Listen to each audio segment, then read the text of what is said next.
warahmatullahi wabarakatuh. Waalaikumsalam warahmatullahi wabarakatuh. Selamat siang.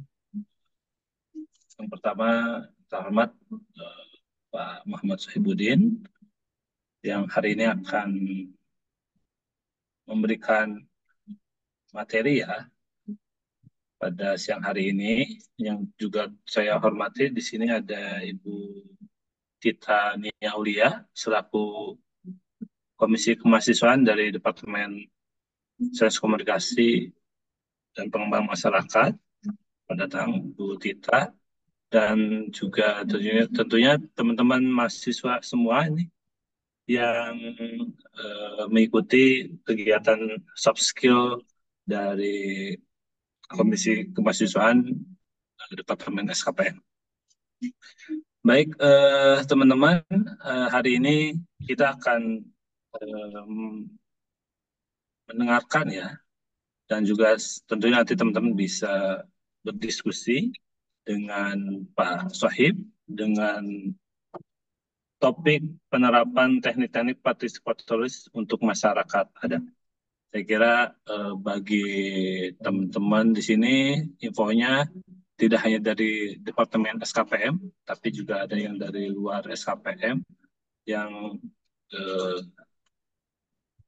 akan melaksanakan penelitian atau mungkin ke depannya juga akan melaksanakan pendampingan ke masyarakat, terutama masyarakat adat. Saya kira topik pada hari ini menarik dan penting ya untuk dipelajari dan didiskusikan.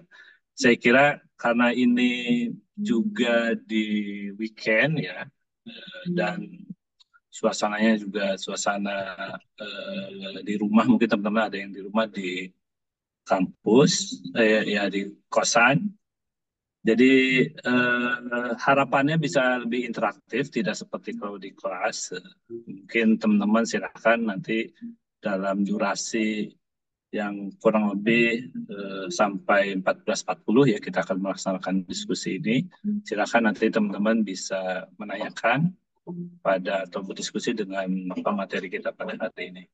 Nah, eh, sebelum dimulai, karena informasinya yang ikut di sini tidak hanya dari teman-teman atau mahasiswa SKPM, maka saya akan memperkenalkan diri terlebih dahulu.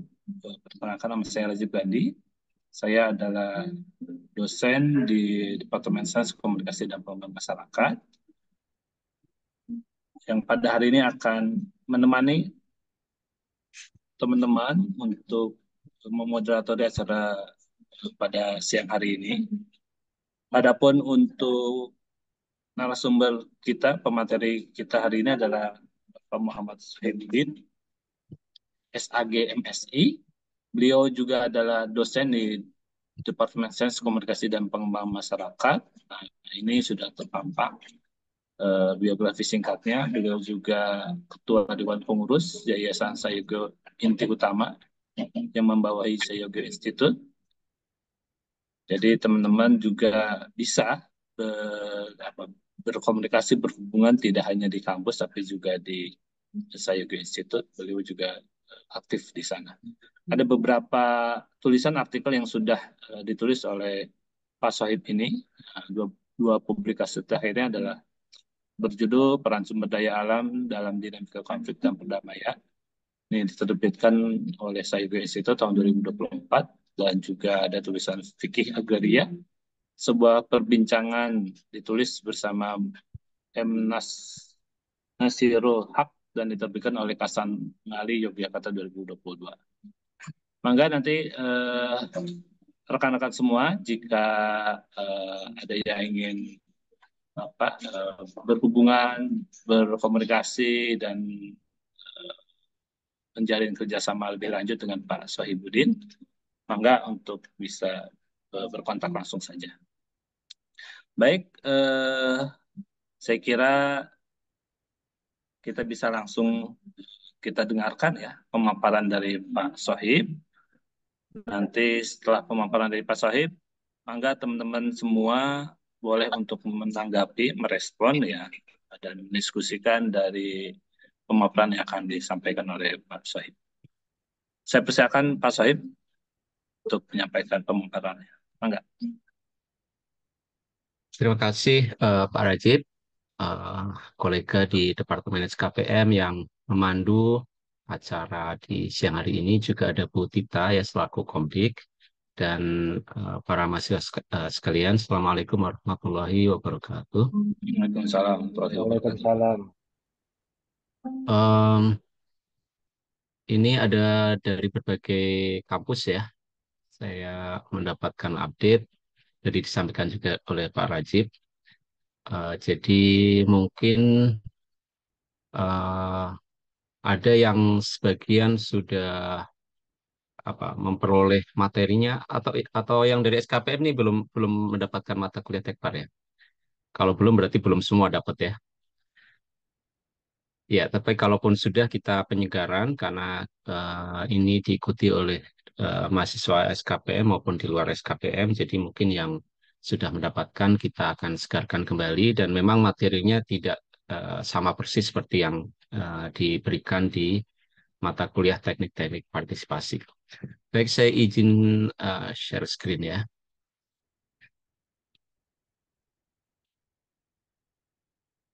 Apa sudah terlihat? Sudah Pak Sohib. Oke, jadi materi kita pada siang hari ini adalah mengenai fokus group discussion atau diskusi kelompok terfokus. Dan diskusi kelompok terfokus ini tentu saja punya pengertian yang berbeda ya dari grup interview pada umumnya. Jadi kenapa kok dia punya label terfokus ya? Itu tentu ada pengertiannya sendiri. Ada karakteristiknya ya, nanti akan kita sampaikan. Nah, kemudian di dalam menyelenggarakan FGD ini tentu bisa digunakan berbagai teknik partisipasi. Jadi kita bisa melakukan FGD yang di dalamnya kita melakukan identifikasi kelembagaan gitu ya melalui diagram Venn misalnya, atau kita melakukan FGD untuk melihat bagaimana kalender musim ya. Bisa juga untuk melihat hubungan sebab akibat melalui pohon masalah ya dan macam-macam. Jadi FGD ini forumnya begitu ya. Lalu tekniknya itu bisa macam-macam tergantung masalah dan tujuan yang mau kita capai ya. Nah, karena itu saya akan memulai dengan membahas FGD terlebih dahulu, apa pengertiannya begitu ya. Apa perbedaannya dari diskusi kelompok yang lain begitu ya. Lalu nanti sesuai dengan apa eh, rundown kita, topik pada rundown kita, saya akan menjelaskan lebih lanjut mengenai diagram Venn dan pohon masalah. Baik, kita mulai dari yang pertama, yaitu diskusi kelompok terfokus ya, atau focus group discussion. Nah, pengertian eh, FGD atau diskusi kelompok terfokusnya adalah bahwa ini diskusi kelompok kecil ya, jadi jumlahnya terbatas dan diskusi ini dipandu oleh moderator yang terlatih ya. Dia menjadi fasilitator untuk memandu proses diskusi.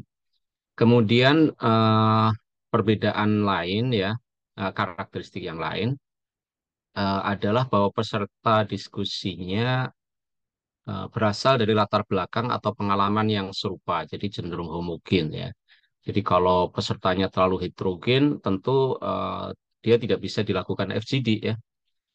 Jadi kalau kita ingin memperoleh pandangan dari beragam pihak yang latar belakangnya beragam, maka FGD-nya harus dibuat terpisah-pisah ya. Seperti itu ya.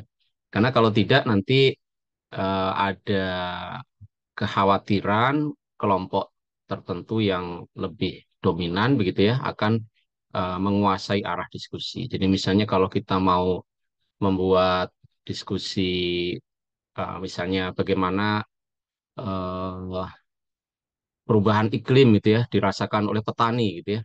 Nah, kalau terlalu heterogen, ada petani yang kaya sekali, ada yang miskin gitu ya. Nah, nanti masalah yang dihadapi kan pasti berbeda-beda ya. Dan mungkin petani yang miskin tidak berani menyampaikan pandangannya. Jadi harus homogen ya.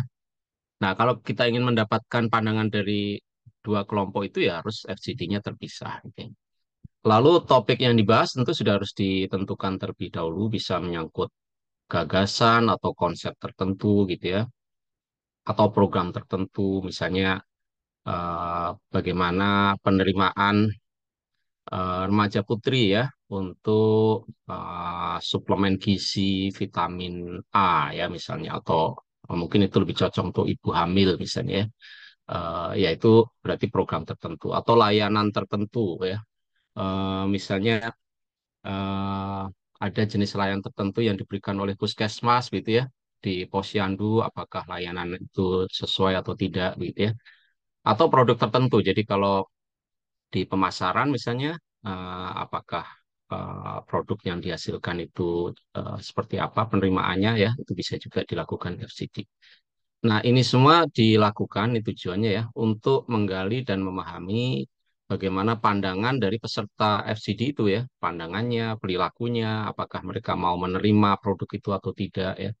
Mungkin ada kepercayaan atau sikap atau persepsi mengenai gagasan tertentu. Misalnya dulu program kontrasepsi ya, ada kepercayaan bahwa program kontrasepsi itu bertentangan dengan agama karena itu melanggar takdir Tuhan misalnya begitu ya. Nah, dengan kita melakukan FGD seperti itu, jadi kita tahu ya pandangan masyarakat itu seperti apa.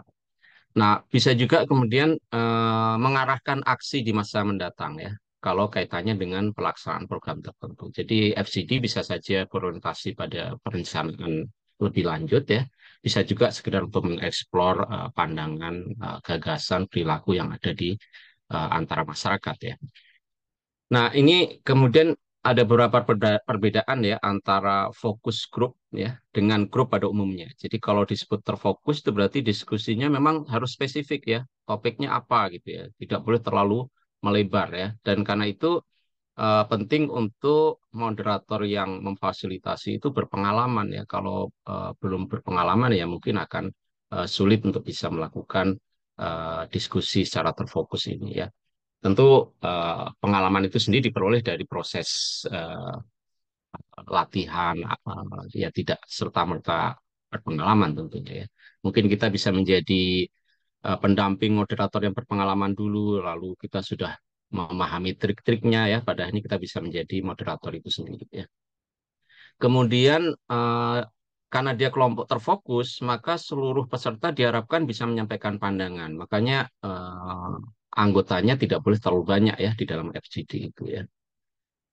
Nah, ini beberapa tujuan ya. Jadi tentu macam-macam. Bisa saja tujuannya itu lebih kepada mengeksplor ya, mengeksplor apa isu yang penting, gagasan yang kompleks itu bagaimana, perilaku yang kompleks ya, lalu apa perbedaan dan kesamaan di antara masyarakat. Gitu ya. Tetapi bisa juga FGD itu ditujukan untuk orientasi program ya, menemukan apa solusi terhadap masalah yang sedang dialami oleh masyarakat, lalu merencanakan tindakan-tindakan tertentu. Jadi tujuannya bisa macam-macam ya. Nanti Anda silahkan untuk melihat tujuan-tujuan ini. Kemudian apa kekhasannya ya? Nah, ini yang harus Anda perhatikan, karakteristik FGD ini dibanding grup interview pada umumnya ya. Jadi pertama, di dalam FGD itu nggak harus pesertanya itu sepakat atas isu tertentu. Jadi karena kita ingin justru memperoleh pandangan yang beragam dari kelompok tertentu yang sifatnya homogen ya. Jadi meskipun homogen, toh tidak berarti mereka semua sepakat ya. Seperti itu. Lalu kalau kita ingin memperoleh yang pandangan dari kelompok lain, ya kita buat FGD yang berbeda ya. Jadi misalnya kalau kita membahas isu gender, tetapi mengumpulkan laki-laki dan perempuan pada FGD yang sama, itu biasanya nanti didominasi oleh laki-laki saja misalnya, atau mungkin malah perempuan saja ya, karena konteks apa di setiap daerah mungkin berbeda. Gitu ya. Jadi akan lebih tepat isu itu dibicarakan dulu di kelompok laki-laki tersendiri, kelompok perempuan tersendiri, lalu kita bisa buat FGD bersama, di mana hasil dari FGD dua FGD sebelumnya kita sampaikan lalu dibahas bersama-sama begitu ya. Lalu pesertanya jangan terlalu banyak ya, ya antara 8 sampai 12 dan cenderung homogen. isu yang didiskusikan juga jangan terlalu meluas ya, karena dia harus fokus ya, harus terbatas isunya. Moderator harus bertindak sebagai fasilitator yang netral, kemudian moderator harus menyiapkan pertanyaan memandu diskusi itu dengan baik ya. Lalu di durasinya jangan terlalu lama, ya maksimal 1,5 jam lah ya. Karena kalau terlalu lama, eh, ya nanti melebar kemana-mana ya. Nah, kemudian berbagai teknik partisipatif yang relevan dapat digunakan sesuai dengan topik dan tujuan diskusi. Kalau misalnya kita ingin membahas mengenai kalender musim ya, tentu teknik kalender musim bisa dipakai ya. Kemudian jawaban dari para peserta harus dicatat dengan cermat dan lengkap, karena itu tidak bisa FGD itu yang memandu hanya satu orang ya. Jadi satu orang bertindak sebagai moderator, fasilitator, lalu satu lagi harus menjadi note taker ya, dan kemudian mencatat baik pandangan peserta maupun proses diskusinya itu seperti apa. Dan kemudian memastikan semua pertanyaan yang sudah ditentukan itu bisa dibahas secara memadai ya. Bahkan ada juga FGD itu yang moderatornya memang dua ya, bisa juga seperti itu ya. Itu nanti lebih lebih advance lah ya, jenis-jenis FGD itu ada juga yang seperti itu. Lalu jika diperlukan beberapa diskusi kelompok terfokus ini diadakan beberapa kali gitu ya dengan peserta yang berbeda-beda. Kalau kita ingin memperoleh pandangan dari berbagai latar belakang gitu ya. Ini beberapa kekhasan, lalu desainnya ada beberapa hal yang perlu kita pastikan ya sebelum kita menjalankan FGD ini. Jadi tujuannya sendiri apa sih sebetulnya dari FGD itu gitu ya? Apa topik khusus yang tidak didiskusikan? Ini eh, moderatornya harus clear ya dengan tujuan ini ya, supaya nanti tidak melebar kemana-mana ya. Karena tentu masalah yang dihadapi di, misalnya kalau Anda mau KKN ya, mengidentifikasi masalah, tentu masalahnya macam-macam ya. Tetapi ketika Anda sudah tahap FGD, Anda harus fokus pada masalah tertentu ya. Makanya untuk penggalian masalah secara umum bisa saja Anda bikin kelompok apa diskusi kelompok yang lebih cair begitu ya, sehingga Anda picking the issues ya, mengambil isunya begitu ya. Tetapi ketika Anda hendak melakukan pendalaman lebih lanjut mengenai apa sih yang menjadi penyebab isu itu, apa saja dampak dari isu itu, aspek apa saja yang terlibat dalam isu itu, maka ya harus isu spesifik ya yang Anda FGD-kan gitu ya. Tidak bisa semua isu di FGD-kan. Jadi Anda harus butuh beberapa kali FGD kalau kemudian Anda mau mensasar misalnya 3 atau 4 masalah yang ada di suatu desa misalnya ya. Misalnya masalahnya stunting ya. Nah, ini kan butuh FGD tersendiri, tapi di desa mungkin Anda juga mendapati masalah putus sekolah misalnya atau perkawinan anak misalnya ya. Nah, itu butuh FGD yang berbeda-beda.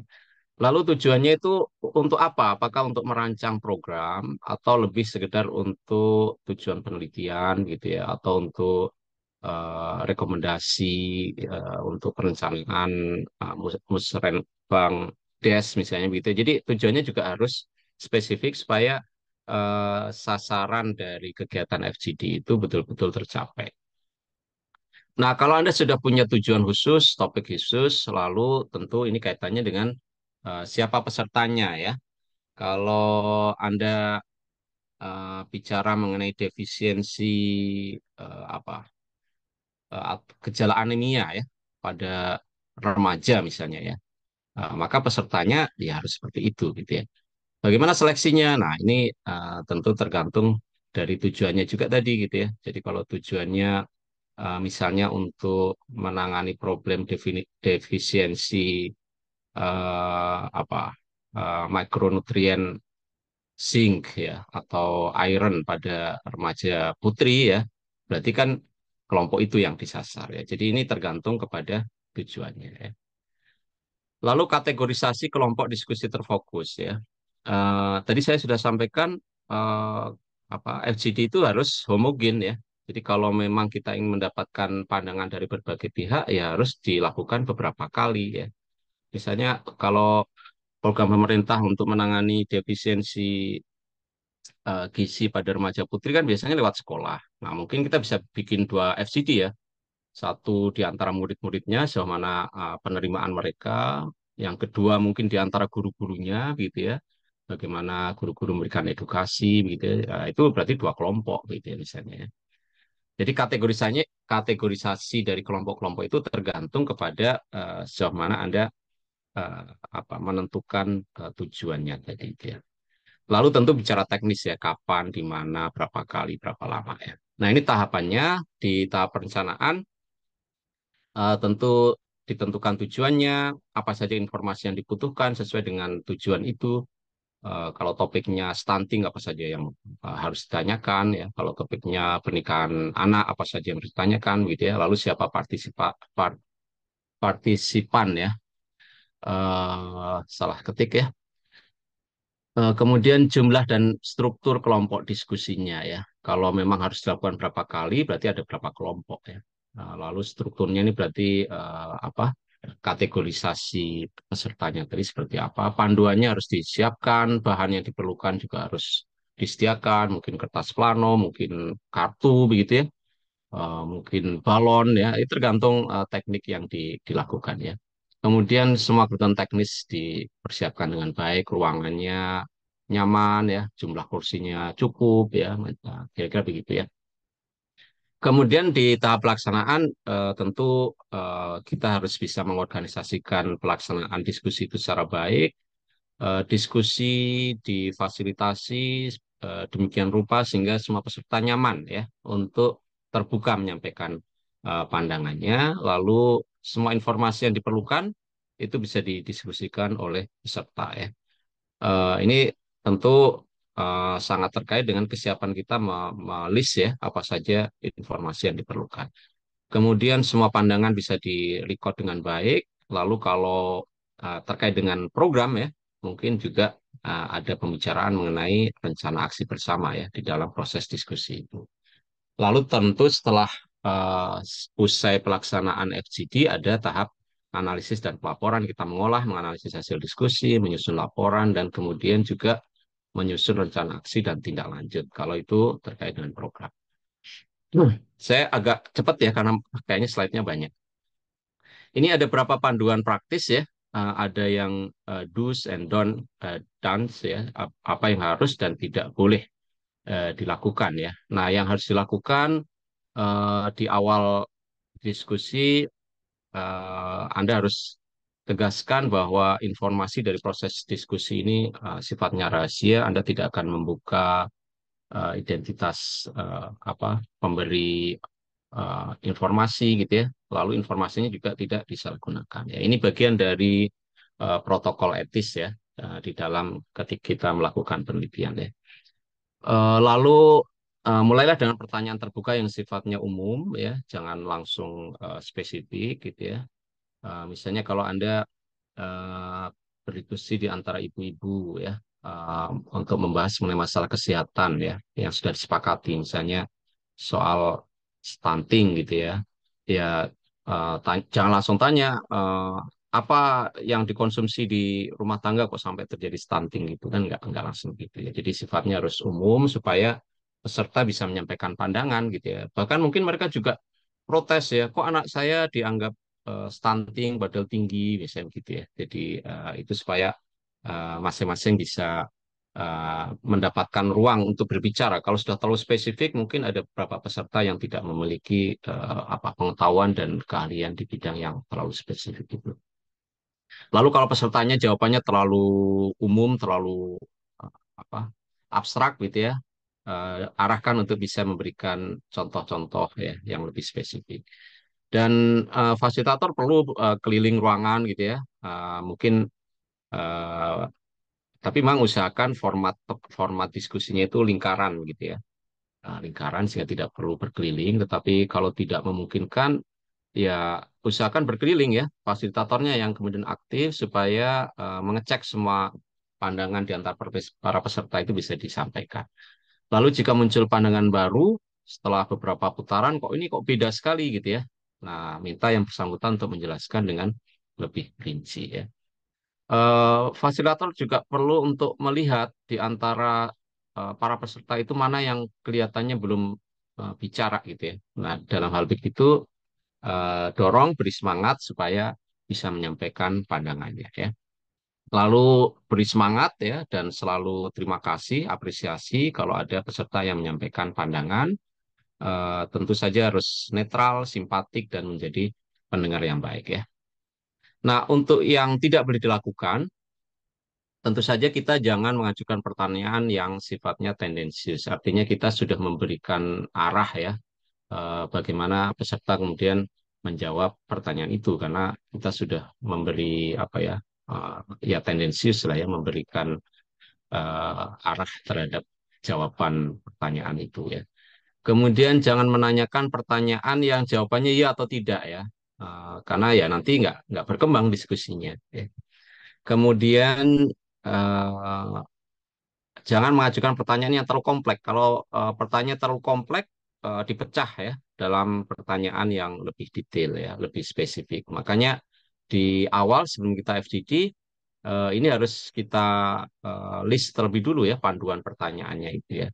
Makanya persiapan itu jadi penting ya. Kita harus memahami apa masalah yang hendak kita diskusikan ya, lalu uh, panduan pertanyaannya seperti apa supaya masalah itu bisa dibahas secara menyeluruh gitu ya.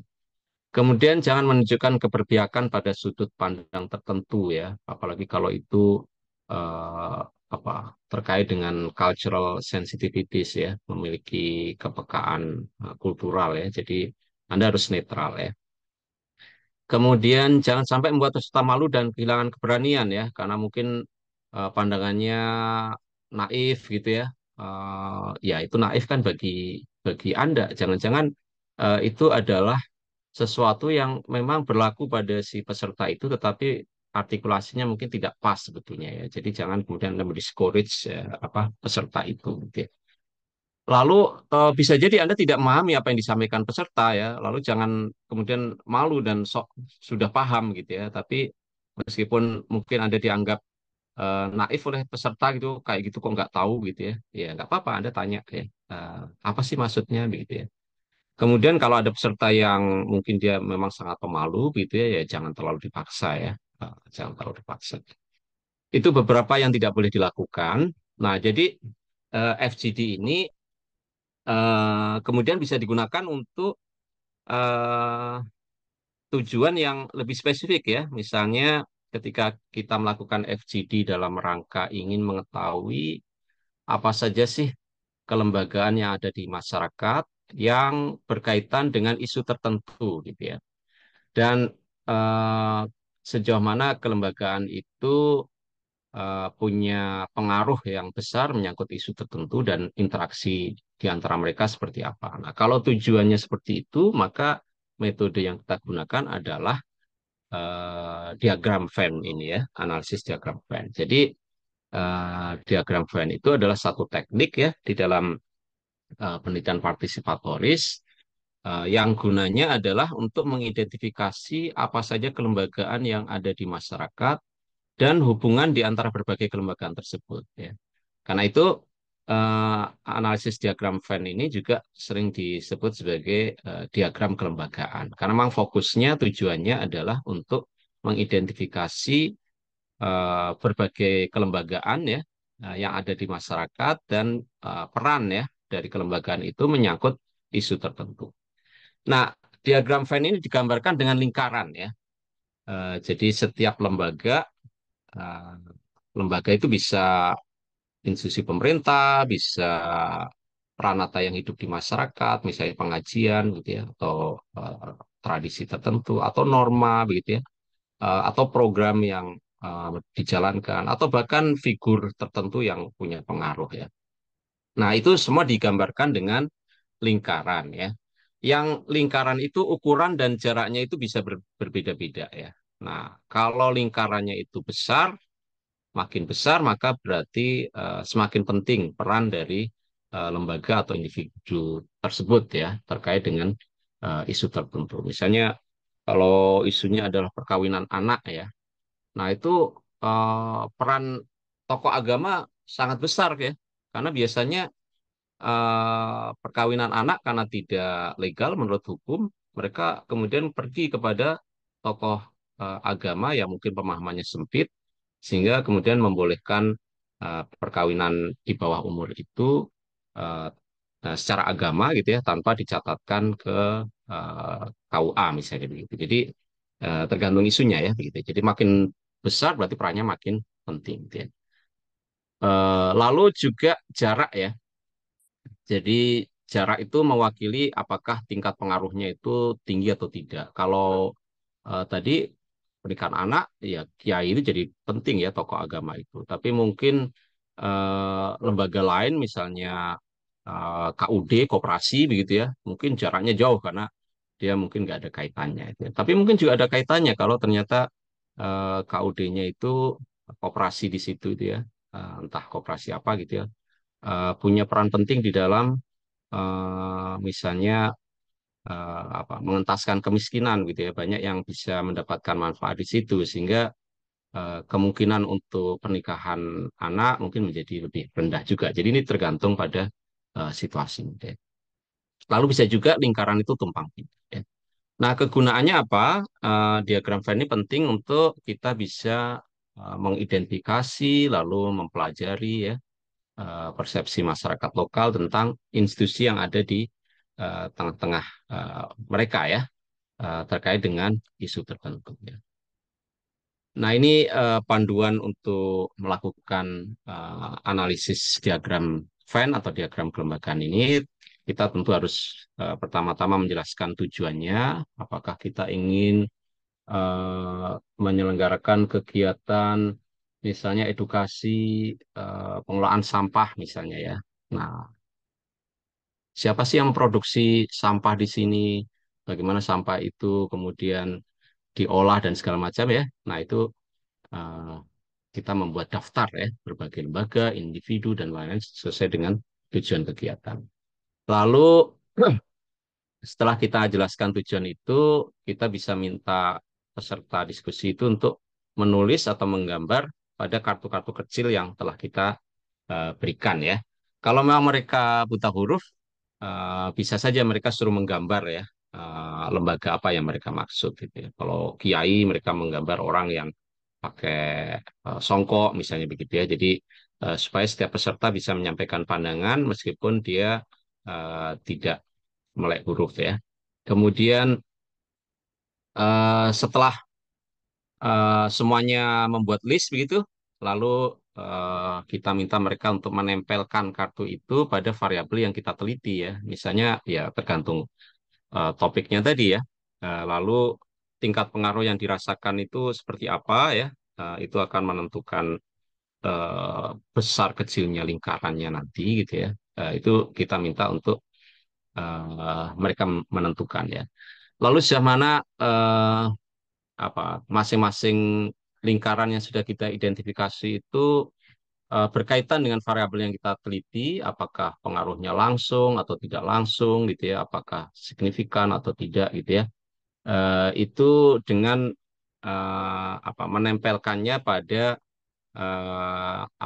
titik yang paling tengah ya, titik paling tengah itu berarti dia paling relevan, paling berdekatan dengan isu yang kita teliti ya. Kalau dia perkawinan anak, ya tempatnya tokoh agama berada di titik tengahnya itu misalnya. Tapi kalau yang paling jauh nggak terlalu berkaitan ya agak jauh gitu ya. Nah, setelah semuanya ditempatkan, lalu kita ajak mereka untuk mendiskusikannya, kenapa mereka menempatkan begitu, apakah semuanya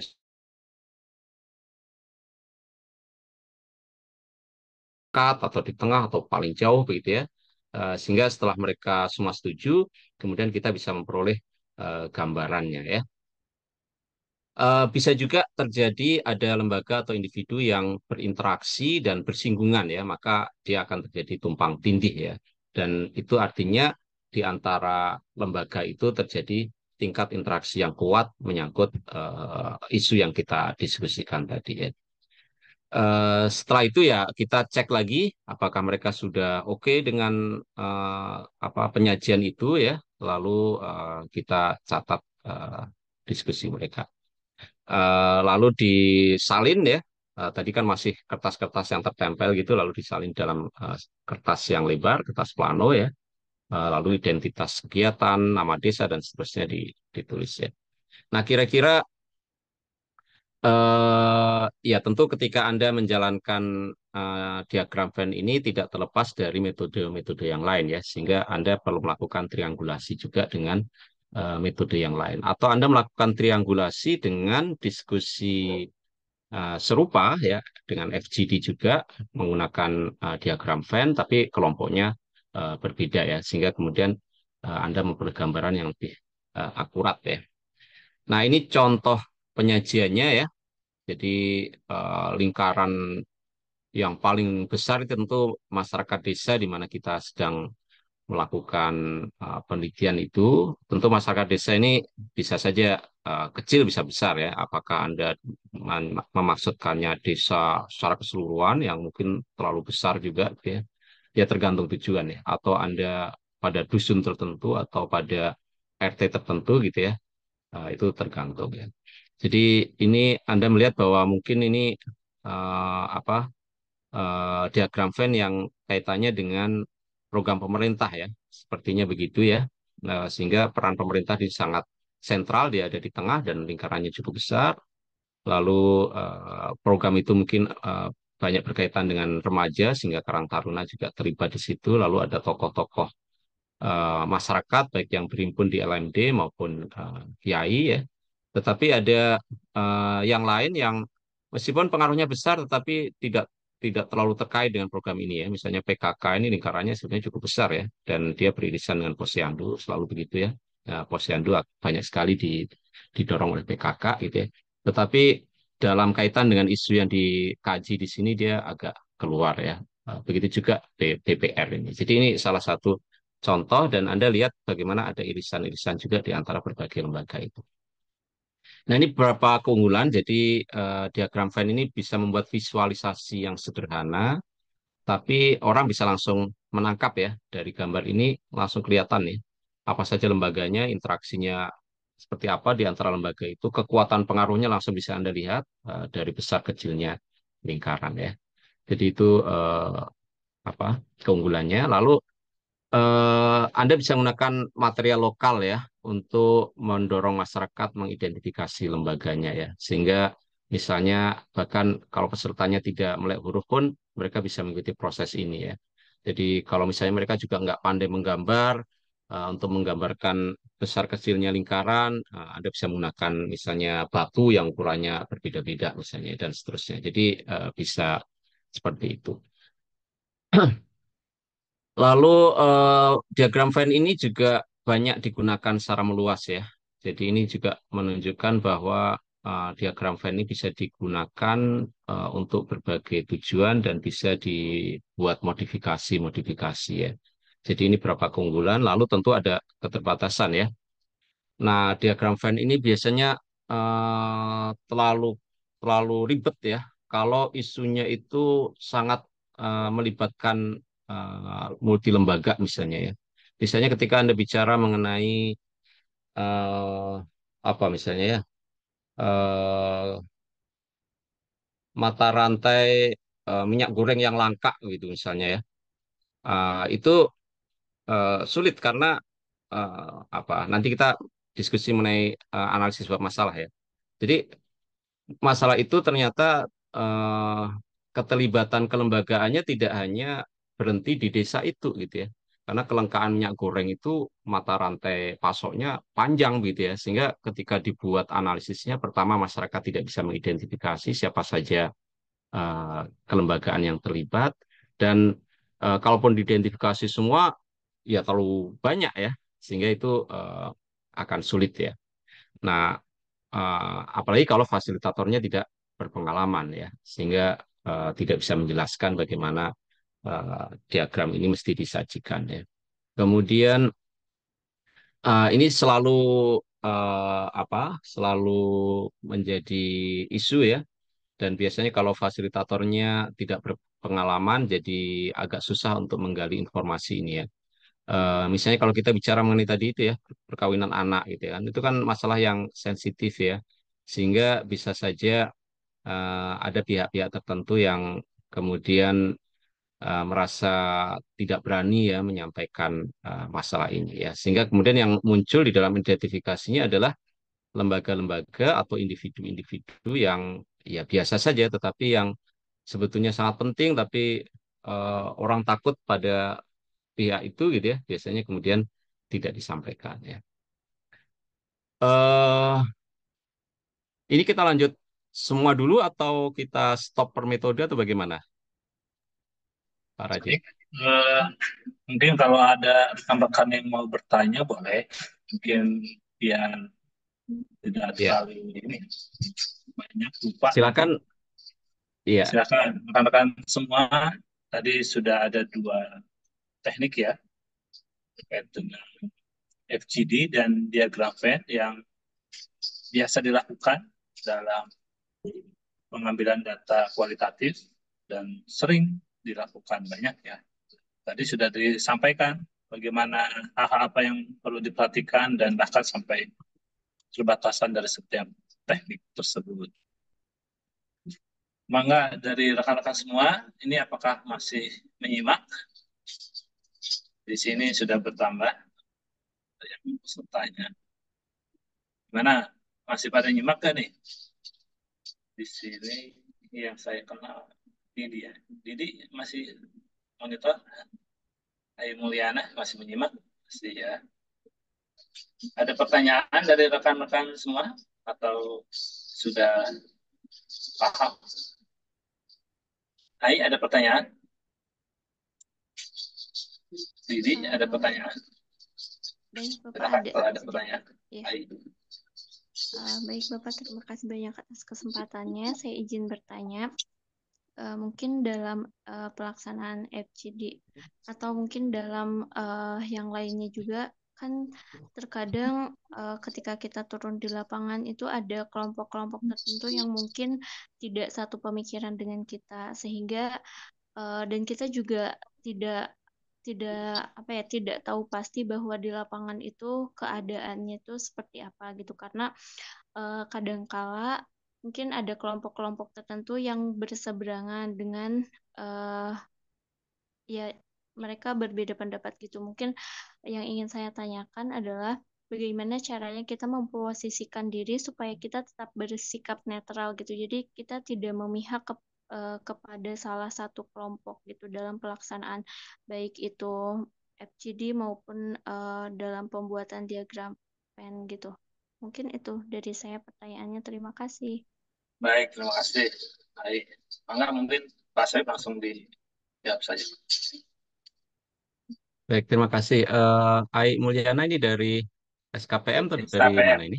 SKPM. Dari SKPM ya. Baik,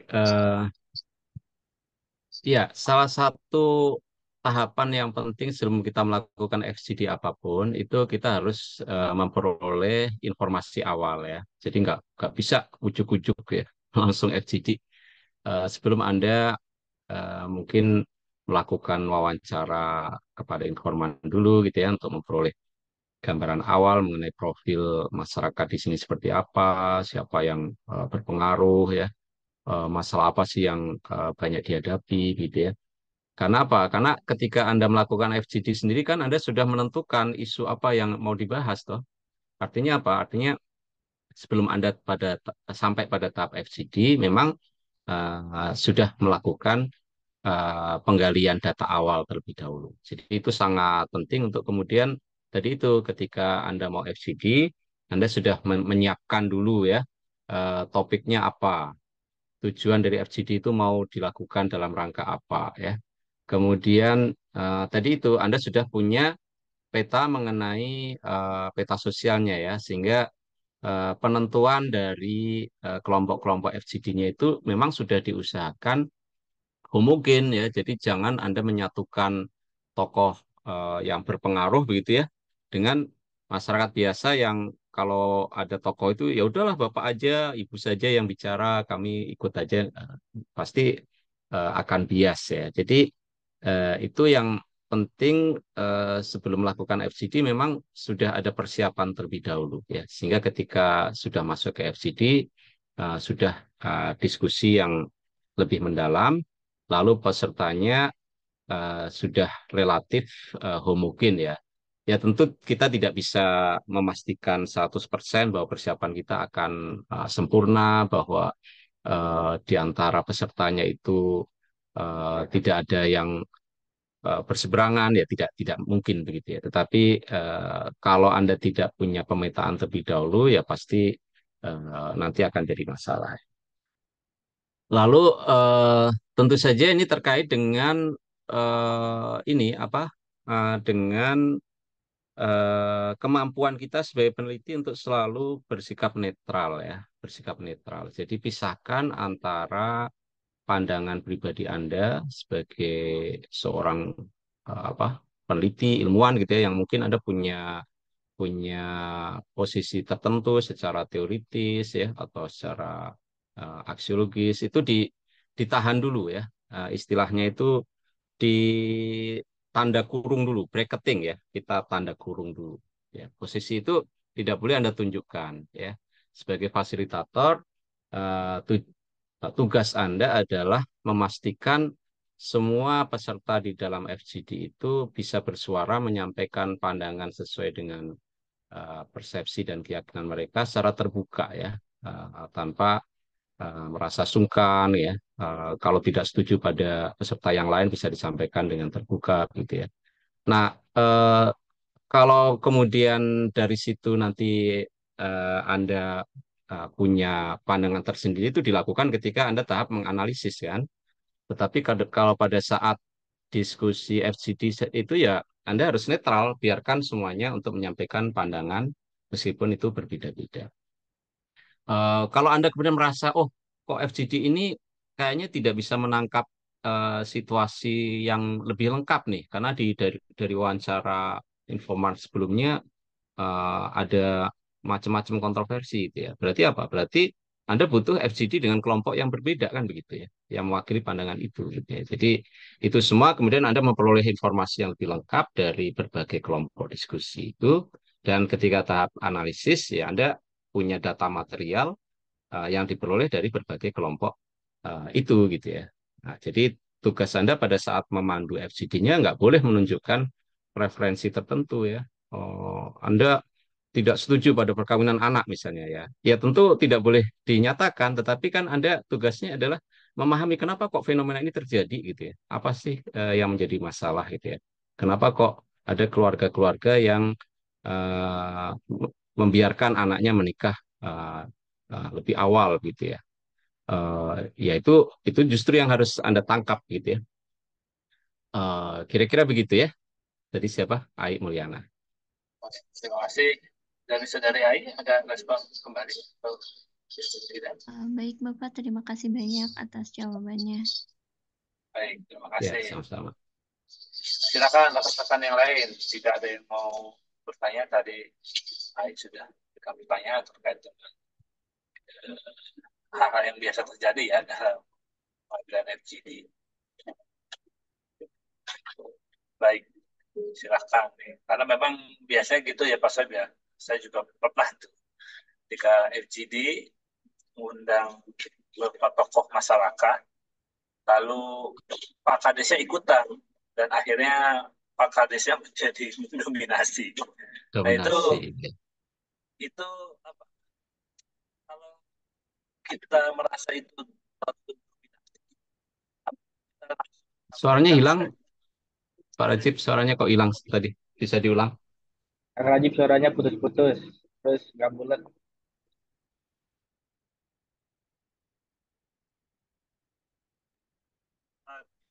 pakai ini.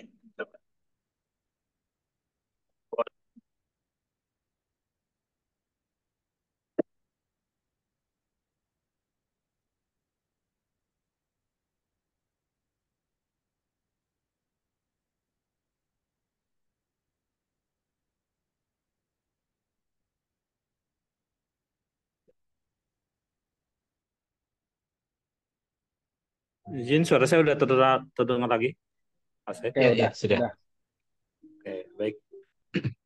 Ya, tadi ya terkait dengan teknis dalam FGD memang seringkali ketika kita ngundang, saya pernah punya pengalaman undang tokoh-tokoh masyarakat, dan sebenarnya KD sama Sekdes sebenarnya nggak diundang. Cuma karena lokasi FGD-nya di desa, akhirnya mereka nimbrung dan akhirnya mendominasi forum. Nah, jika begitu Pak Sohib, misalnya apakah kita meminta dengan baik-baik misalnya untuk atau ada teknik-teknik yang lain ya? Karena ketika kita di desa kan kadang-kadang faktor seperti itu ini ya, kita tidak bisa, walaupun tadi sudah ada persiapan-persiapan, tapi akhirnya ya tadi mungkin kelupaan kali kalau kita FGD-nya di desa, akhirnya Kades atau Sekdesnya bisa ikutan nimbrung, daerah malah menguasai forum. Nah, itu dalam beberapa, saya pernah mengalami itu. Mungkin dari Pak Sohib punya apa kira-kira tips-tipsnya lah. Iya, biasanya ya ini saya juga pernah mengalami kayak gitu ya. Jadi biasanya kita bikin grup interview yang tidak dimasukkan sebagai FGD terlebih dahulu. Jadi di situ siapa saja bisa masuk ya. Itu hanya untuk mengeksplor masalah, makanya tidak terlalu terfokus. Tapi kita di situ memungkinkan semua pihak kita undang ya, kepala desa, sekdes, tokoh masyarakat. Pokoknya itu juga membuat awal yang baik supaya kita tidak melangkahi Pak Kades kan ya. Jadi pandangan Pak Kades itu perlu didengar, tokoh-tokoh masyarakat perlu didengar gitu ya. Nah, biasanya data-data itu penting untuk kemudian kita membuat FGD yang lebih spesifik ya. Lalu kita bisa menyampaikan ke Pak Kades eh, dari grup interview yang sudah dilakukan ini, kita butuh pendalaman untuk bertemu khusus dengan kelompok sasaran ya, yang memang kita identifikasi perlu kita dengar gitu ya. Karena kalau isunya mengenai masalah stunting misalnya ya, tentu harus ini begitu ya. Nah, itu biasanya lebih lebih nyaman begitu karena memang di desa ya begitu. Kalau kita nggak melibatkan tokoh-tokoh formal dan informal, pasti kegiatan kita juga tidak akan berjalan dengan baik. Sementara di sisi yang lain, kita butuh mendengarkan pandangan yang lebih lebih konkret ya, lebih tajam gitu ya dari eh, pihak yang memang berkepentingan langsung dengan program itu. Gitu ya. Jadi mungkin bisa disiasati seperti itu. Baik, terima kasih Pak Sohib.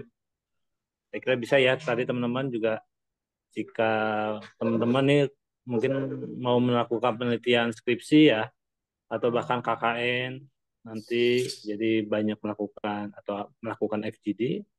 Nah, ada hal-hal yang memang seperti yang tadi pengalaman saya, Pak Sohib juga ya, seperti itu. Jadi bisa dilakukan diskusi di awal dulu yang belum terfokus, biar juga mengakomodir ya tadi para tokoh-tokoh. Setelah itu baru kita perdalam dengan kelompok yang memang menjadi sasaran kita. Mangga dari teman-teman yang lain ada yang mau bertanya atau memberikan tanggapan? Jika ada, dipersilakan. Kalau belum ada, saya persilakan lagi Pak Soib untuk melanjutkan materi. Ya, baik. Iya, memang ini saya sedikit lagi catatan ya. Memang kadang kita itu tidak konsisten untuk apa pada definisi mana yang FGD dan mana yang grup interviews pada umumnya ya. Jadi akhirnya seringkali kita kabur itu. Bahkan dalam laporan-laporan penelitian pun sebetulnya kadang itu bukan FGD gitu ya, tapi ya grup interview gitu ya. Tapi kemudian kita sebut itu FGD ya. Ya karena kekaburan tadi ya. Baik, kita lanjut sekarang ke teknik berikutnya yaitu pohon masalah ya. Sudah terlihat? Sudah, Sudah, Pak Mas. Sohib. Oke, baik. Jadi apa yang disebut sebagai pohon masalah atau problem tree, ya ini juga satu teknik ya, sama dengan diagram Venn tadi, satu teknik dalam pendekatan partisipatif yang fokusnya itu adalah menganalisis faktor-faktor penyebab dari masalah atau fenomena tertentu yang menjadi dampaknya ya. Jadi kalau diagram Venn itu teknik yang sangat pas untuk mengidentifikasi lembaga dan peran lembaga ya. Nah, kalau problem tree ini analisis proses sebetulnya. Jadi proses kenapa satu variabel mempengaruhi variabel lain dan menimbulkan eh, dampak tertentu gitu ya. Jadi ini apa eh, proses proses ininya dari suatu fenomena yang kita lihat ya. Misalnya kalau kita melihat fenomena stunting, itu kan masalahnya ya, masalahnya adalah stunting. Tapi apa penyebabnya gitu ya? Atau jangan-jangan stunting ini bukan masalah utama, dia masalah cabang ya. Masalah utamanya ternyata adalah defisiensi gizi misalnya ya. Lalu penyebab dari kekurangan gizi itu apa gitu ya. Jadi itu sangat pas kalau kita kemudian menggunakan teknik pohon masalah ini. Nah, di dalam analisis pohon masalah ini ada tiga bagian penting ya. Pertama ya seperti pohon ya, ada akarnya, kemudian ada batang, dan ada cabangnya. Nah, akar itu berarti dia menggambarkan penyebab dari suatu masalah ya. Misalnya masalah kekurangan gizi. Jadi, lalu batang pohon itu adalah masalah utamanya ya, kekurangan gizi itu.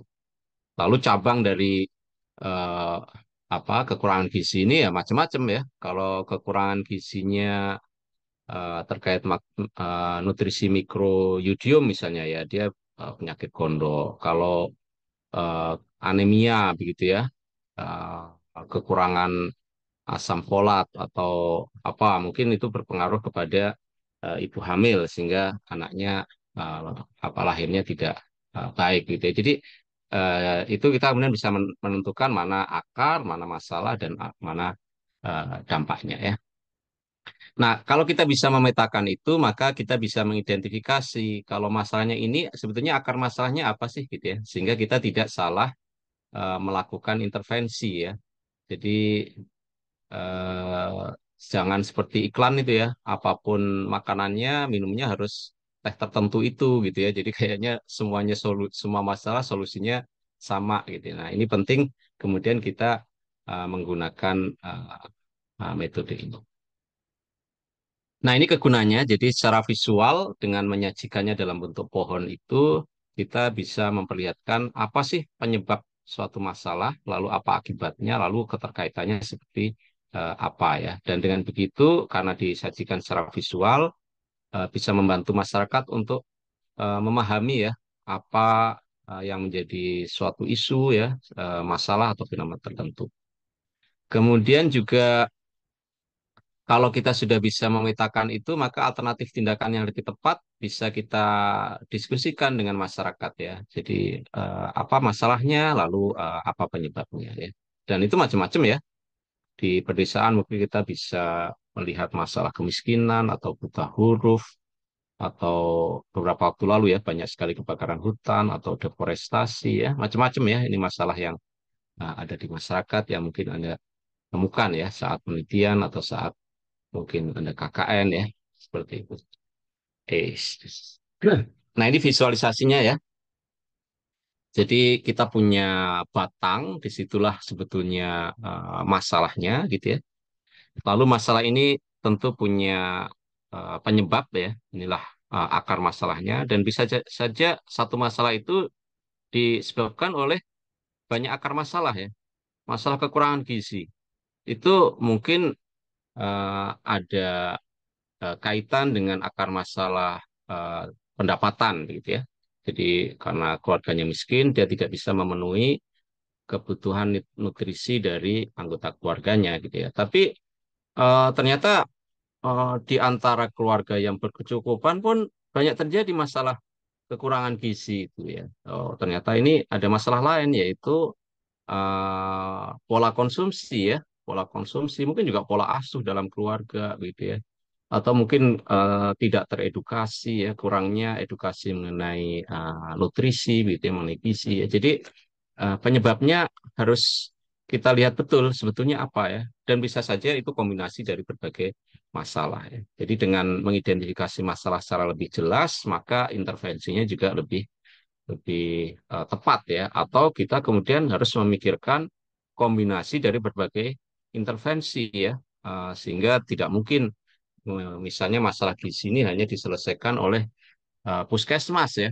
dia harus butuh keterlibatan sekolah, butuh keterlibatan tokoh agama, ya, dan seterusnya, ya. Jadi kalau kita bisa memahami akar masalahnya, tentu intervensinya jadi lebih tepat. Nah, dampaknya bisa macam-macam ya, tergantung misalnya gizi itu menyangkut apa ya. Bisa saja kekurangan, bisa saja tidak seimbang, gitu ya. Ya, ini makanya macam-macam. Dampaknya juga bisa beragam, bisa stunting, bisa rabun ya kalau kekurangan vitamin A, bisa gondok kalau kekurangan yodium ya, bisa anemia ya, kekurangan zat besi ya. Jadi kira-kira begitu. Nah, yang penting kemudian adalah ini langkah-langkahnya itu Anda harus membedakan apa masalah utamanya, lalu Anda melihat ke belakang itu sebagai sebab ya. Jadi itu melihat ke bawah itu artinya ke belakang, akar-akarnya apa ya. Dan di sini Anda bisa apa mengidentifikasi mana penyebab langsungnya, mana penyebab dari penyebab itu sendiri ya, penyebab tidak langsung ya. Nah, itu untuk melihat akarnya ya. Lalu kemudian akibatnya atau dampaknya itu ada juga yang sifatnya langsung maupun tidak langsung ya. Misalnya ketika kekurangan gizi anemia misalnya ya, zat besi ya. Mungkin dampaknya anemia ya, tetapi dari dampak anemia itu mungkin orang produktivitasnya rendah, prestasi belajar merosot ya, dan seterusnya. Jadi Anda harus melihat ke belakang dan ke depan ya, back and forward ya. Jadi ke belakangnya itu berarti melihat sebabnya, ke depannya kemudian melihat akibatnya ya.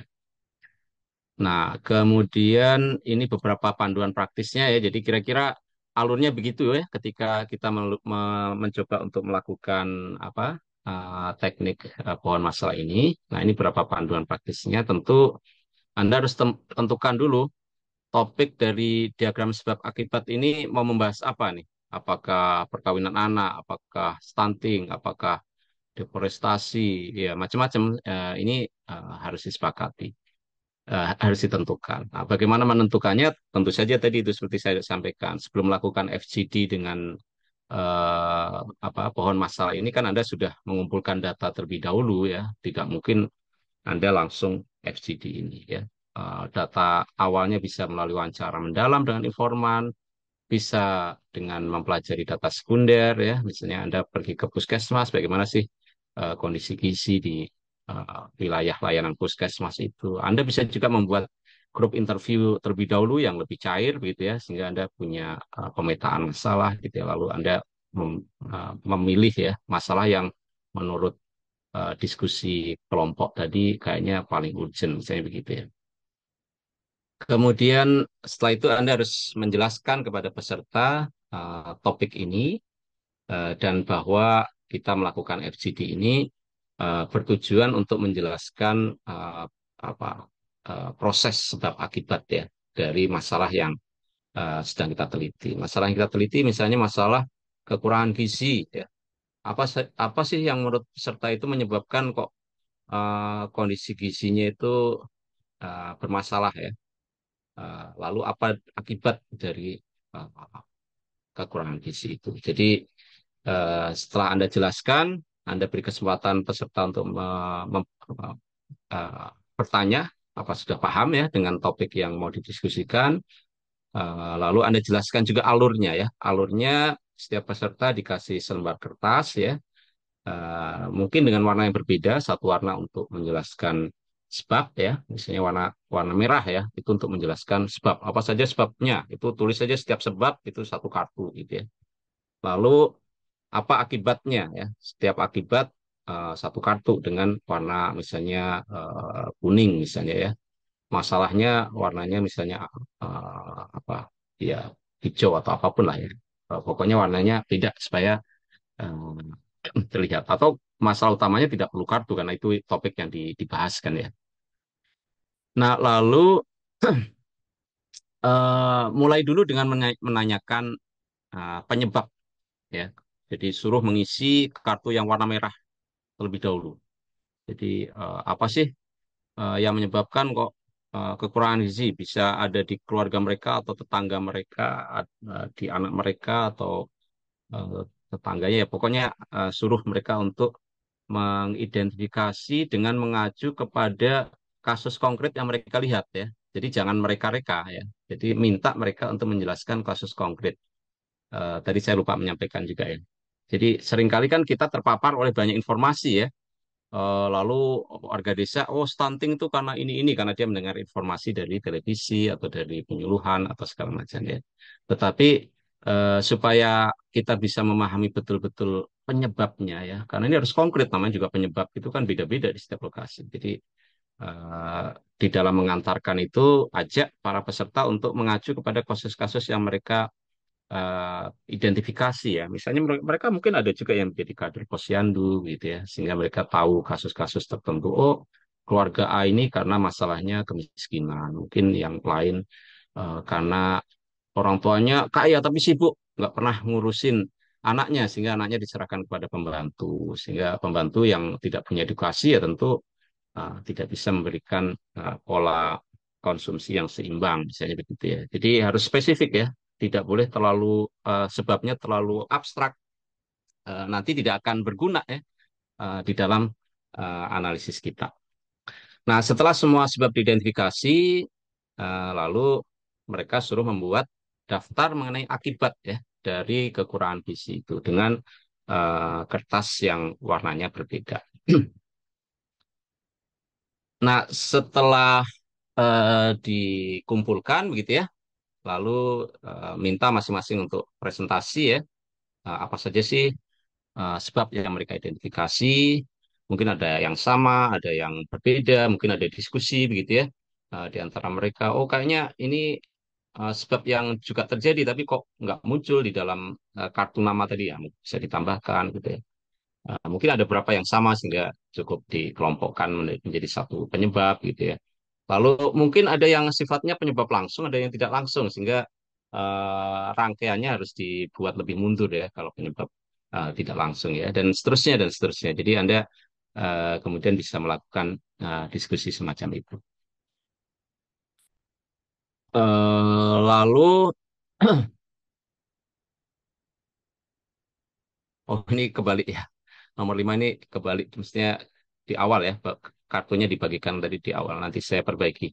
Jadi intinya seperti tadi ya, jadi itu ditulis dengan kartu yang warnanya berbeda.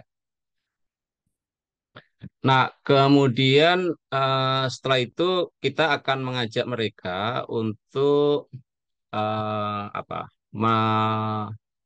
menyajikan ya kartu-kartu yang sudah mereka isi tadi itu dan sudah mereka sepakati ya, eh, mana yang penyebab, mana yang akibat gitu ya, mana yang penyebab langsung, mana yang tidak langsung, mana yang akibat langsung dan tidak langsung ya.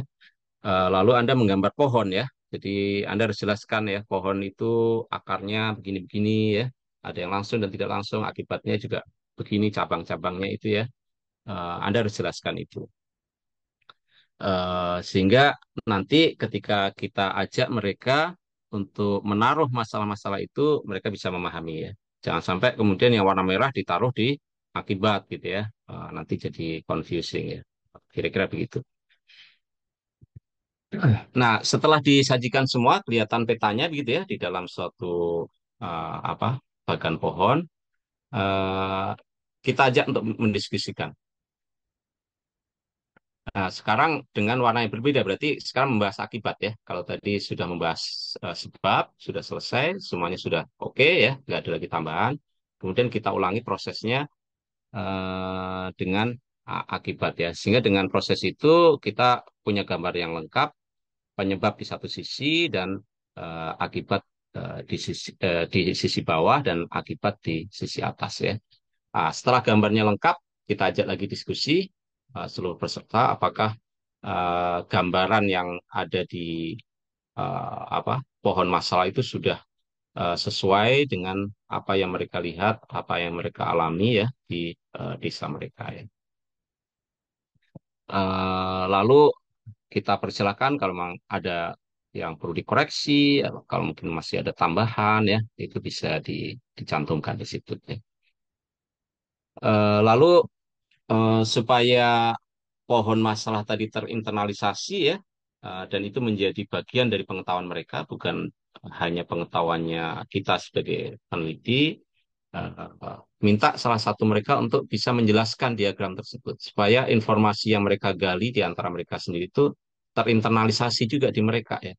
Jadi mereka paham pada akhirnya bahwa oh ternyata masalah kekurangan gizi itu di kampung kami itu ini gitu ya, masalah. Lalu itu punya akibat lebih lanjut seperti ini ya. Nah kalau akibat ini terjadi maka ada akibat lanjutan ya yang terjadi seperti ini ya. Jadi itu kemudian mereka terinternalisasi dengan pengetahuan yang memang berasal dari apa yang mereka ketahui dan mereka alami sendiri ya. Hanya kita membantu untuk mensistematisir pengetahuan itu dan menyajikannya secara visual menjadi diagram yang mudah dipahami ya. Memang tujuan penelitian partisipatoris kan begitu ya, pengetahuannya dari masyarakat, kita menjadi fasilitator ya supaya pengetahuan dan pengalaman mereka itu terartikulasi dengan baik, lalu bisa disajikan dalam bentuk yang mudah dipahami ya.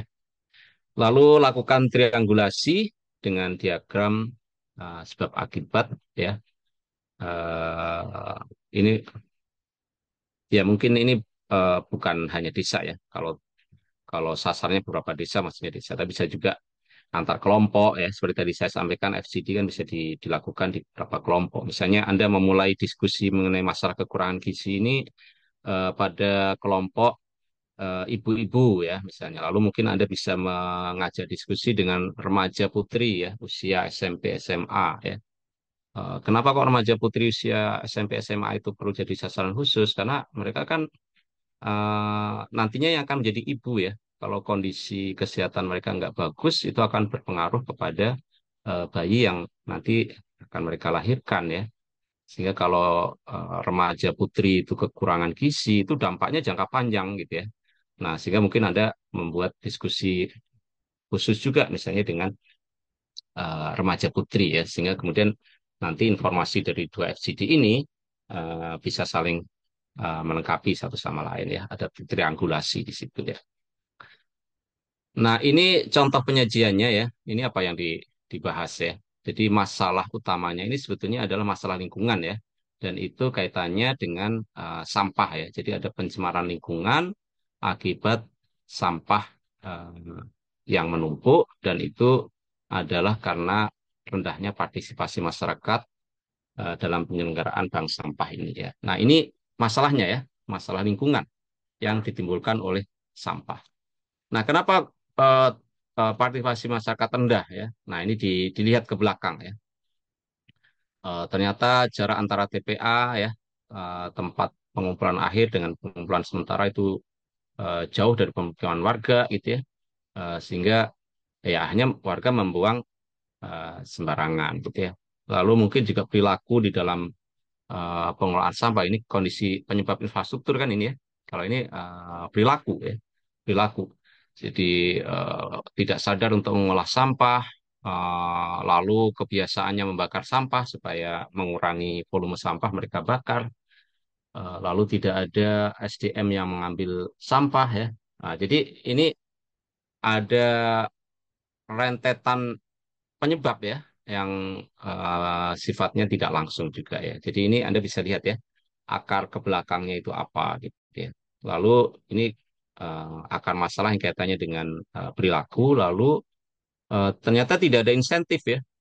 Jadi ketika mereka mengelola sampah itu tidak ada insentif, tidak ada manfaat yang diperoleh dari situ gitu ya. Seperti itu ya. Nah, ini salah satu contoh ya. Mungkin juga ada akar-akar masalah yang lain yang kebetulan ketika FGD ini dilakukan tidak tergali ya. Misalnya mungkin juga edukasi mungkin nggak ada ya sehingga perilaku ini seperti ini begitu ya. Akhirnya begitu. Lalu dampaknya ini macam-macam ya. Ada penyakit, ada banjir, ada kualitas air yang menurun, bau ya, lalu juga nilai estetika ya karena sampah menimbun tentu eh, apa ya kelihatannya jadi kumuh kampung itu gitu ya. Jadi ini contoh penyajian dari pohon masalah ya. Nah tentu kalau Anda bisa membuat visualisasi yang lebih bagus ya, menjadi seperti akar, batang dan cabang-cabang gitu ya, tentu akan lebih lebih menarik ya. Tapi kira-kira seperti ini ya informasi yang nanti harus ditampilkan ya. Ini beberapa keunggulan. Jadi diagram ini membantu kita ya masyarakat terutama untuk menggambarkan rincian dan informasi yang kompleks itu menjadi simbol dan visualisasi ya. Kalau kita tanya masyarakat secara langsung gitu ya, apa sih yang menjadi penyebab kelahiran bayi di desa ini kok banyak sekali ada bayi yang uh, uh, apa tingginya kurang ya dari yang semestinya begitu ya. Tentu susah kan menjelaskan masyarakat itu kan apa penjelasan yang sangat medis barangkali ya. Tetapi ketika diajak seperti ini, oh iya ternyata perilaku konsumsi keluarga yang tidak baik itu menyebabkan uh, konsumsi gizi yang tidak seimbang begitu ya. Lalu itu mempengaruhi kesehatan ibu yang sedang hamil gitu ya. Lalu 1.000 hari pertama eh, kelahiran bayi itu kan eh, golden apa ya masa penting ya. Nah, istilahnya apa itu ya? Nah itu kalau itu gizinya tidak terpenuhi jadi ya gitu ya. Jadi dengan membuat tadi eh, masyarakat jadi paham oh ternyata akibat itu punya rentetan masalah yang seperti ini ya. Ada masalah utama, ada akar masalahnya dan akibat-akibat yang beragam ya. Kemudian iya dengan membuat simbol dan visualisasi itu maka penyebab dari suatu masalah bisa diidentifikasi dengan baik gitu ya sehingga masyarakat bisa menganalisis lebih tepat gitu ya dan menemukan solusinya juga lebih tepat ya karena penyebabnya kita identifikasi dengan baik ya. Kemudian diagramnya membantu memahami berbagai penyebab dan akibat yang saling terkait ya. Tadi ada uh, beberapa akar masalah ya yang mungkin satu sama lain saling berhubungan ya. Perilaku mengolah sampah itu tidak lepas dari edukasi misalnya begitu ya. Perilaku konsumsi yang tidak seimbang atau bahkan kurang itu tentu kaitannya dengan soal edukasi ya. Jadi itu kemudian ada penyebab yang saling terkait. Begitu juga akibatnya juga saling terkait. Kalau terjadi penumpukan sampah di selokan, banjir. Kalau banjir kemudian menimbulkan pencemaran air minum, terjadi diare ya, dan seterusnya. Jadi akibatnya kemudian saling terkait satu sama lain. Nah, ketika kita bisa menjelaskan duduk perkara masalah itu ya, mulai dari penyebab sampai akibatnya, ini juga kita bisa mendorong masyarakat untuk peduli menyelesaikan masalah karena ternyata masing-masing orang itu punya kontribusi pada terjadinya masalah itu kan.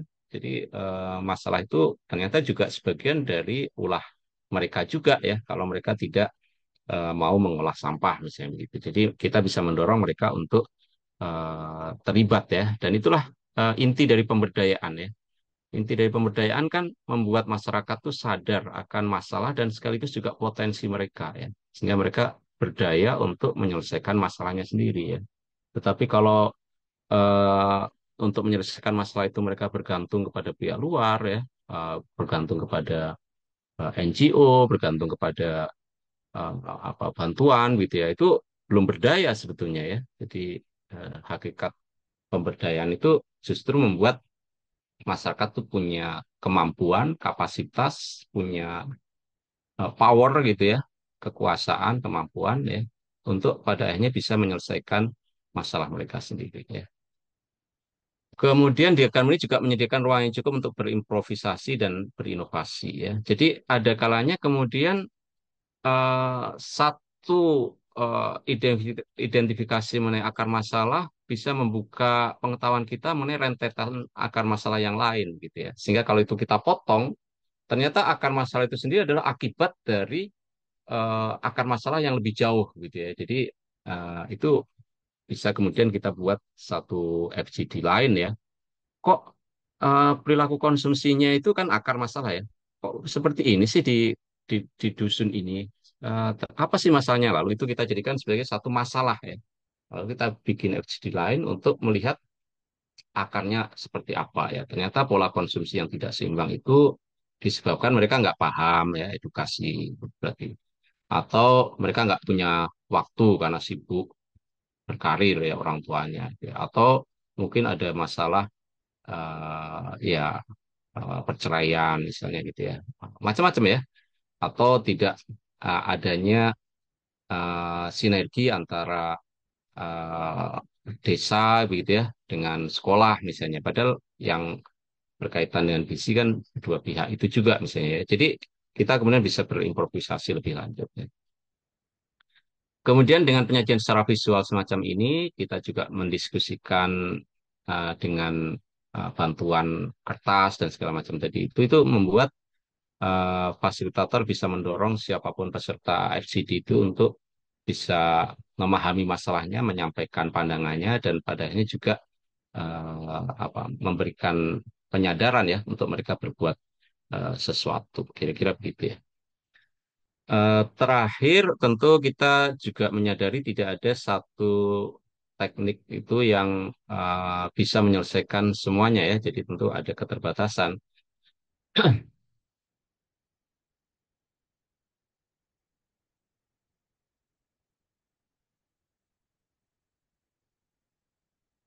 Oh, maaf,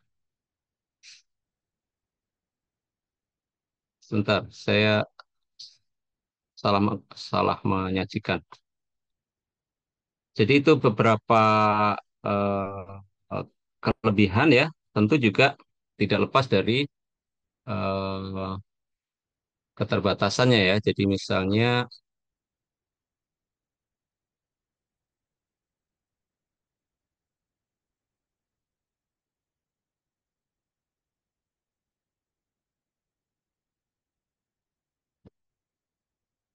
ini ya,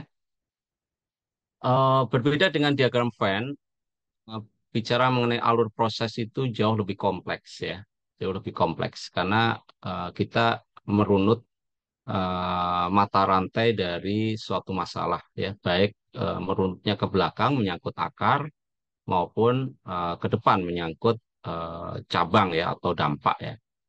Nah, kalau tidak berpengalaman fasilitatornya kadang kesulitan ya untuk mengarahkan diskusi ini ya. Apalagi kalau fasilitatornya itu tidak paham dengan topiknya itu sendiri gitu ya. Kalau dia tidak paham dengan isu eh, nutrien defisiensi misalnya kekurangan gizi ya pasti dia akan kesulitan gitu ya untuk memandu diskusi itu dengan baik untuk memastikan bahwa akar masalahnya itu betul-betul bisa tergali ya dari masyarakat ya.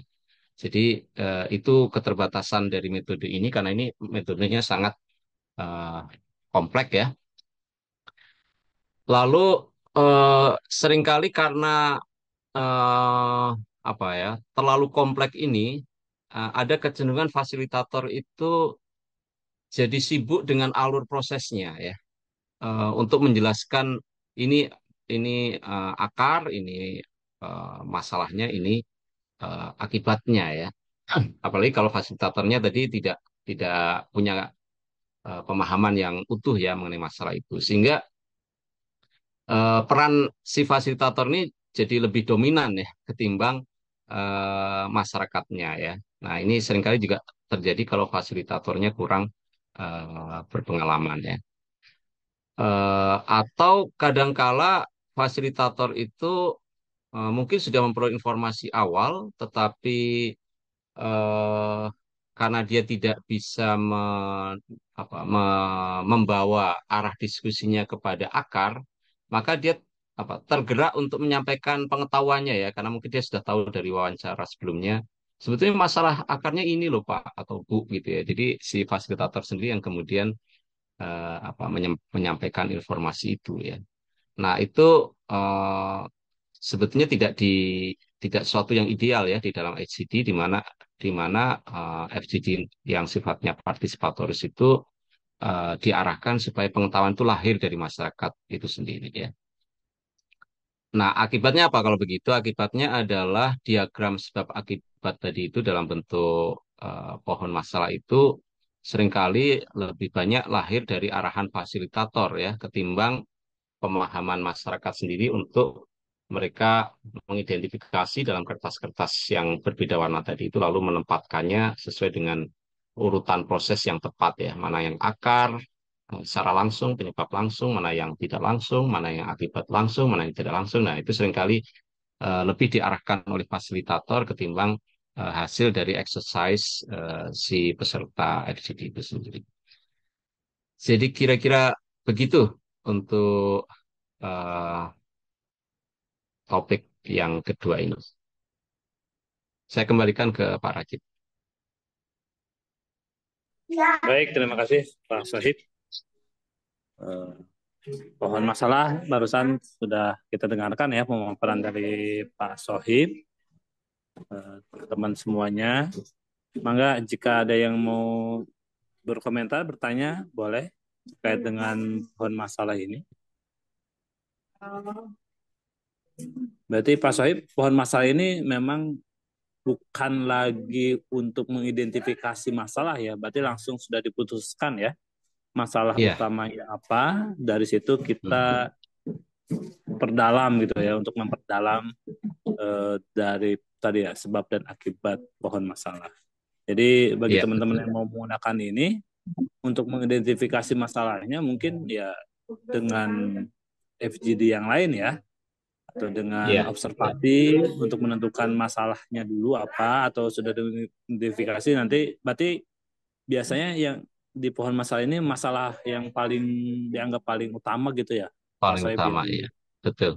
sehingga Jadi diperdalam. tidak ada tidak ada satu teknik yang mencukupi pada dirinya sendiri. Jadi dia dia digunakan sesuai dengan tujuan ya. Jadi kalau misalnya teman-teman dari dari turun lapang gitu ya, ketika mau KKN itu kan eh, misalnya kalau di IPB itu ya tentu ada tahap pendalaman ya. Lalu mereka ada lokakarya satu ya. Lokakarya satu itu biasanya untuk apa menyepakati program yang akan dijalankan. Nah, itu kan tentu kesepakatan program yang akan dijalankan tergantung dari hasil penjajakan awal tadi itu. Di situ sudah kemudian disepakati itu akhirnya di Lokakarya itu, oh masalahnya adalah tiga masalah ini gitu ya. Nah, untuk bisa menjalankan tiga masalah ini secara lebih tepat gitu ya, nah itu mungkin turun kepada FGD yang lebih spesifik misalnya ya. Kalau misalnya sudah menyepakati masalahnya apa misalnya ya, misalnya di kampung itu limbah ternak itu menjadi masalah karena tidak diolah, mencemari lingkungan gitu ya. Masyarakat nggak punya pengetahuan untuk mengolah itu begitu ya.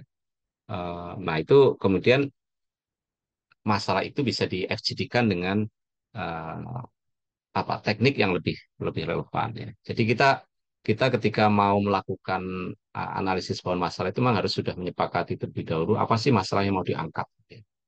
Tapi untuk memetakan masalahnya itu sendiri seperti apa ya harus dengan teknik yang berbeda ya, tidak dengan teknik yang ini. Baik, terima kasih Pak Sohib, sudah makin jelas ya teman-teman. Jadi dalam teknik-teknik partisipatoris itu memang ada tujuan-tujuan yang spesifik. Jadi kita harus memastikan ketika kita melakukan salah satu teknik itu sebenarnya tujuannya apa. Karena setiap teknik punya tujuannya masing-masing untuk memperoleh data yang kita inginkan. Iya. Baik, ada lagi yang mau atau ada yang mau bertanya, berkomentar terkait dengan teknik pohon masalah ini? Silakan.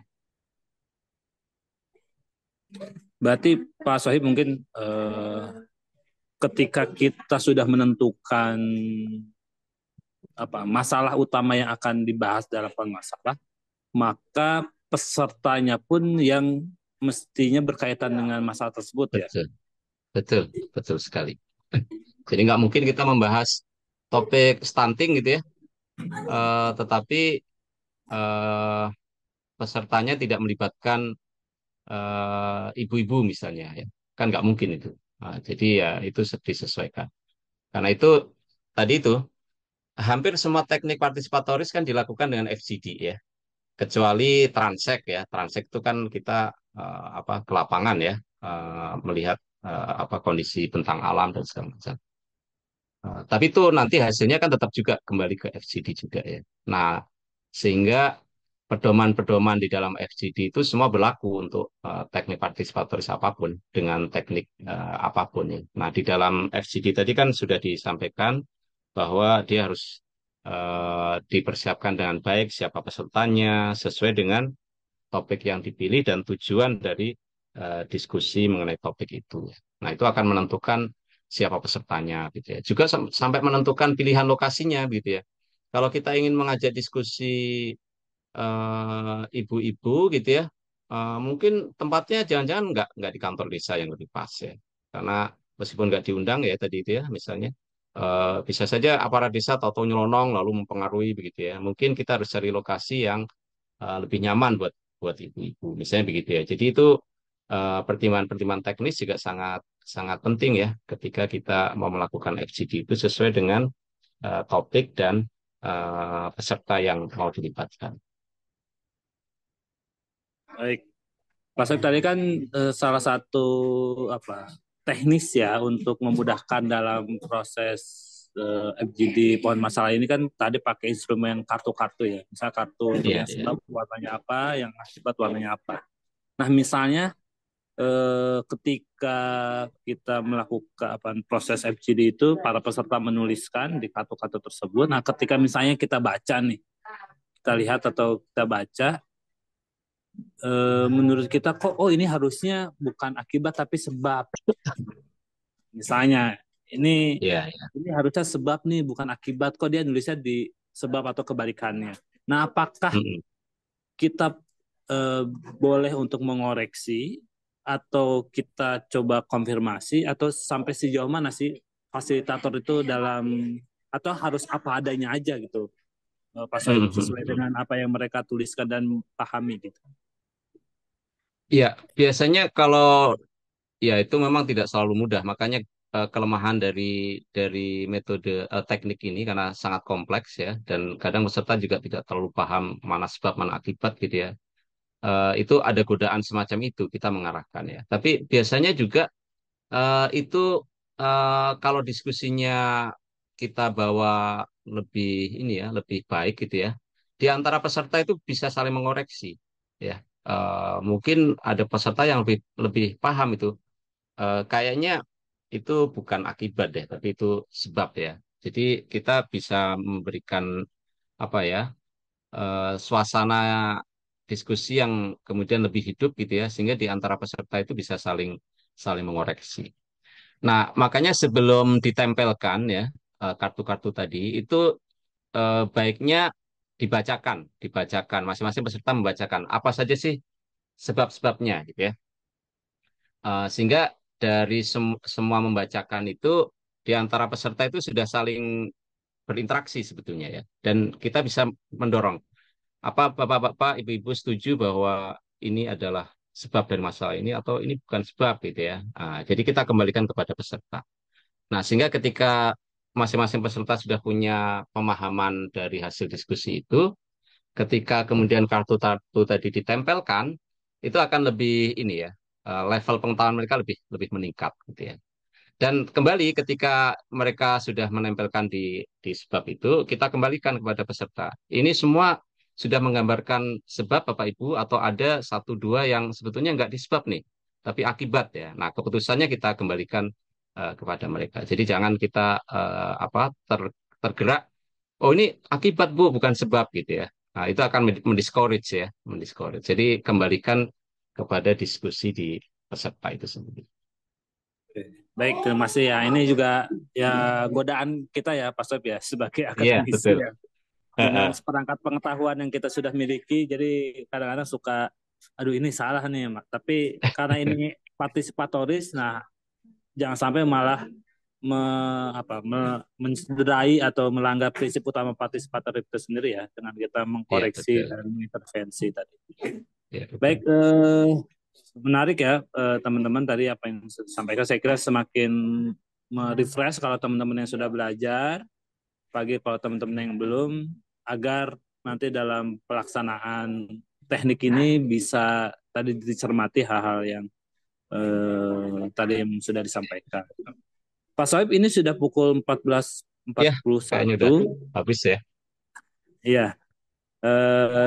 Terima kasih banyak atas pemaparan yang sudah disampaikan oleh Pak Sohib. Saya kira sangat penting ya tadi ada awalnya disampaikan tentang FGD terlebih dahulu, lalu diagram Venn dan terakhir tadi tentang masalah. Nah, itu teknik-teknik yang ada di salah tiga dari teknik-teknik yang ada di teknik partisipatoris yang umum dan sering digunakan, tapi dalam beberapa hal masih kadang-kadang kita masih temui ya Pak Soib yang masih kurang pas gitu atau tadi bahkan di FGD misalnya ini bukan FGD tapi wawancara kelompok. Nah, yang Iya, gitu-gitu iya. seringkali kita sering temui. Jadi tadi juga dalam diagram V dan pohon masalah juga prinsip-prinsip tekpannya partisipatoris jangan sampai malah dicederai karena mungkin kita merasa mengetahui yang baik atau benarnya seperti apa. Baik, terima kasih banyak Pak Saib atas Sama-sama, semoga bermanfaat. siang ini. Semoga bermanfaat ini bagi teman-teman semua. Mungkin akan ada ini ya sertifikat dari departemen. Mungkin Mas Cepi yang akan share screen. Ini dari departemen Pak Sohib. Ada sertifikat untuk Pak Terima Sohib. kasih. Terima kasih banyak pada Pak Cepi sudah buat Mas Sohib dan buat Kang Terima Rafi kasih juga. atas sertifikatnya. Nanti dikirim paket lengkapnya sama ketua pelaksana Mas Sohib. Baik, sebelum kita akhiri dari Bu Tita ada yang mau disampaikan sebelumnya? Tidak ada Pak, silakan dilanjut terus saja kita dengan foto bersama Pak. Baik, kalau begitu mari kita foto bersama. Mungkin bisa minta bantuan dari Pak Cepi kembali untuk mendokumentasikan. Bagi teman-teman semua, mangga bisa diaktifkan kameranya untuk kita bisa dokumentasikan kegiatan pada siang hari ini. Oke, tinggal beberapa yang di bawah belum ya besar ya. Oke, sambil menunggu yang lain on cam, kita dulu ya. 3, 2, 1. 1, 2, 3. Boleh dengan gaya yang lain? 1, 2, 3. Oke, terima kasih Kang Rajib, Mas Sohib, Mbak Tita. Baik, terima kasih Kang Cepi.